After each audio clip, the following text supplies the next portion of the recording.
শাশুড়ি মা বললেন যে ঘটির মেয়েরা এসব চাল কুমড়ো কচুর শাক রান্না করতে জানে না।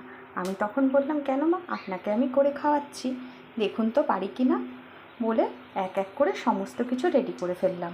ফোড়নে দিয়ে দিলাম জিরে, শুকনো লঙ্কা আর তেজপাতা। তার মধ্যে দিয়ে দিলাম কুচিয়ে রাখা চাল কুমড়োটা।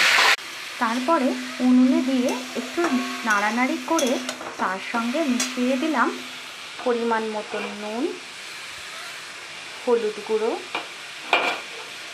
এরপরে এটা ভালো করে নাড়াচাড়া করে ঢাকা দিয়ে দেব, জল বেরিয়ে যতক্ষণ না এটা সেদ্ধ হয়ে আসছে। এই পর্যায়ে দিয়ে দিলাম একটু মিষ্টি, কাঁচা লঙ্কা আর সাথে দিলাম নারকেল কোড়া, দিয়ে নাড়তে থাকবো। চাল কুমড়ো বানিয়ে শাশুড়ি মায়ের সামনে ধরতেই শাশুড়ি মা তো খুব খুশি।